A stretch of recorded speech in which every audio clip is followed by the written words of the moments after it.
3, go. Good day po. Bale, ako nga pala ulit si Jerry, product specialist ng Cybertech Digivax. Ito nga pala yung unit natin for car. So, same po yung for home natin. Kung ano po yung makikita nyo doon, same lang din po dito. Ang kagandahan lang dito, pinaliit siya, pinakompact na hindi siya bulky pagdating sa car. So, ito po yung pinaka-unit natin. Ito po yung makikita nyo pagbukas nyo ng box. And then, meron po tayong remote. Meron po tayong RCA jack. And then yung pinaka power source niya, again yung pinaka power source po pagdating sa car is 12 volts down to 5 volts.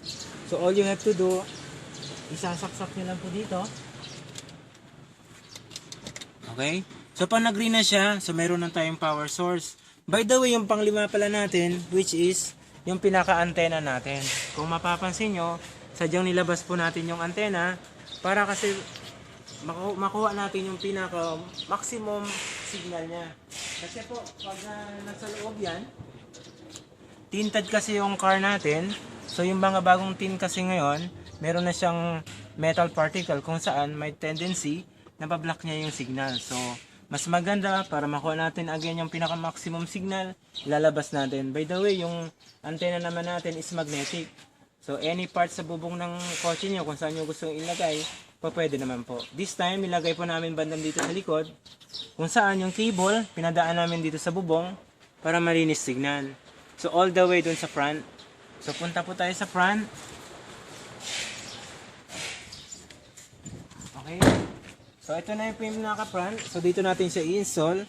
So, again, meron na tayong power source, which is, nilagay natin kanina, 12 volts down to 5 volts. Ilalagay lang po natin dito sa pinaka-input niya. Okay. So, meron na siyang power source. Kung saan makikita nyo, nag-on na siya, nag-green. Okay. Next thing, kakabit nyo po yung pinaka-antena niya. Ito po yan. Sa antenna in. So, same lang po, no? Kung ano po yung gagawin nyo dun sa pang home. Same lang din po dito. So, iti-twist nyo lang clockwise yung antenna. Okay. Slowly but surely lang po. And then, yung pinaka-AV video niya. Okay, pipitan nyo lang po ito. Okay, tapos yung pinaka AVR nya dito sa video out. Okay, so this time kasi in-on na natin yung TV kanina. So i-on lang natin.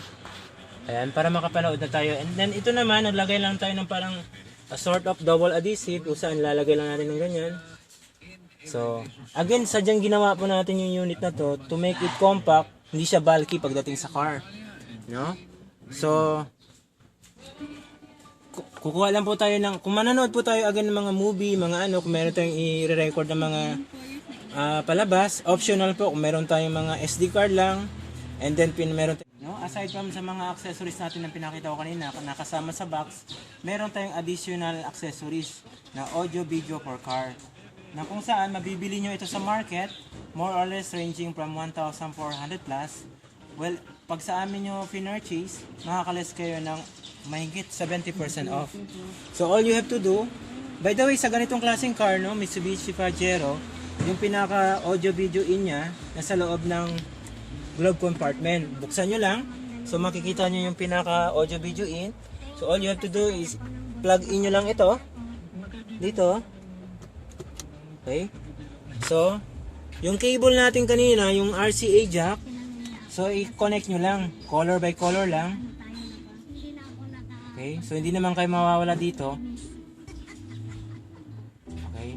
And then ito, siyang i-connect nyo dun sa pinaka-unit natin sa likod. So, kung ano yung mapapanood nyo dito, mapapanood nyo rin dito. Okay? Kung maglalagay pa tayo ng extension sa likod, ng mga monitor, pwede rin. So, that's it. But again, I'm Jerry, product specialist ng Cybertech. Thank you very much. More power.